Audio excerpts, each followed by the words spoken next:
visionary leader, firm educationist, and dynamic futurist. He has transformed various fields of education beyond the four walls of the classroom. He has made students flourish through their own competency, empowering them to build doors. Professor Dr. Samit Ray, Chancellor, Adamas University, and Chairman, Rice Group.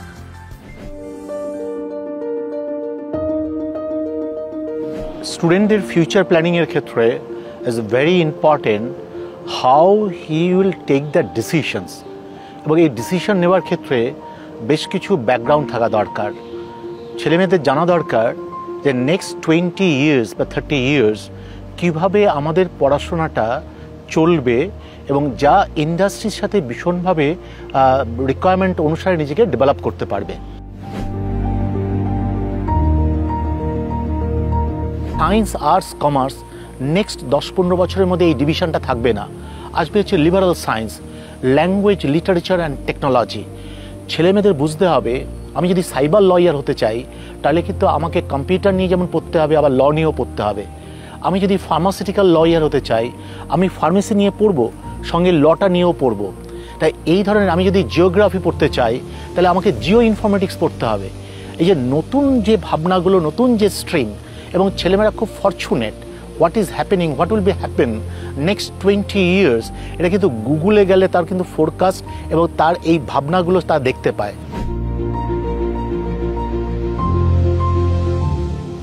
2010-এর পর আমরা দেখতে পাচ্ছি যে every 5 years পর পর বিভিন্ন রকমের স্কিলের একটা পরিবর্তন হচ্ছে। কিন্তু আমরা দেখতে পাচ্ছি যে আইটিতেই 1970 যে সার্ভিস ইন্ডাস্ট্রি ছিল, তারপরে আস্তে আস্তে সেটা মেকানাইজড হতে হতে আমরা দেখলাম যে অনেক টেকনোলজি আসলো, মানুষের চাকরি অনেক রিপ্লেসড করলো।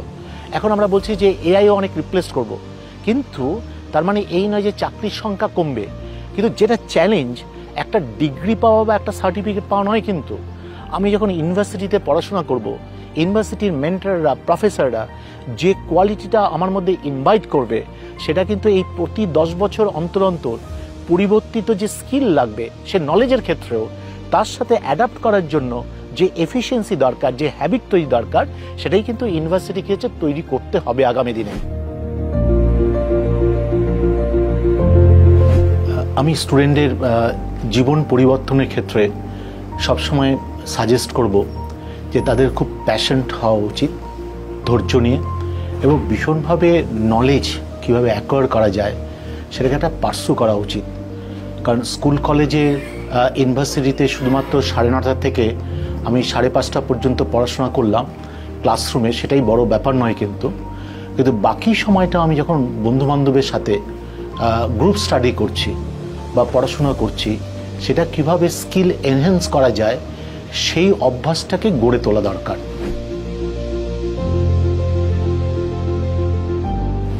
এই মুহূর্তে সবাই আমরা আলোচনা করছি যে এআই খুব সম্ভবত টিচারদেরও রিপ্লেস করবে, কিন্তু এ ব্যাপারে কোনো সংশয় নেই। একটি স্টুডেন্ট যখন কোনো একটি ইনস্টিটিউটে বা টিচারের কাছে পড়তে যায় বা প্রফেসরের কাছে, অনেকগুলো কারণ থাকে যে তার মধ্যে লিডারশিপ ক্যাপাবিলিটি অ্যান্ড দেন তার বিহেভিয়ার, তার মেন্টাল ডেভেলপমেন্ট। একজন প্রফেসর এবং একজন টিচার্স শুধুমাত্র নলেজই দেয় না, এগুলোকে ডেভেলপ করতে সাহায্য করে। আমরা হয়তো ভাবছি যে এআই আমাদের অনেক বেশি ইনফরমেটিভ হতে সাহায্য করবে, অনেক বেশি কোশ্চেনের অ্যান্সার তৈরি করতে সাহায্য করবে। অফকোর্স পড়াশোনার ক্ষেত্রে অনেক সাহায্য আমাদের করবে, কিন্তু আবার এটাও ঠিক যে এআই কিন্তু সমস্ত কিছু মিট আপ করতে পারবে না। তাই স্কুল, ইউনিভার্সিটি এবং কলেজের যে ভূমিকাটা রয়েছে সেই ভূমিকাটার একটা এনহ্যান্স পার্ট হচ্ছে বা একটা সাপ্লিমেন্টারি হিসাবে এআই বা অনলাইন এগুলোকে সাহায্য করবে। তাই আমি বলবো যে এআই যেমন অনেক বেশি চিন্তা করতে সাহায্য করছে এবং অ্যাপ্লিকেশন এন্ডে অনেক বেশি ওপেনিং আসবে, কিন্তু বরাবরের মধ্যে টিচার্স বা প্রফেসরদের যে ভূমিকা ছিল সেটা কিন্তু ভীষণভাবে গুরুত্বপূর্ণই থাকবে।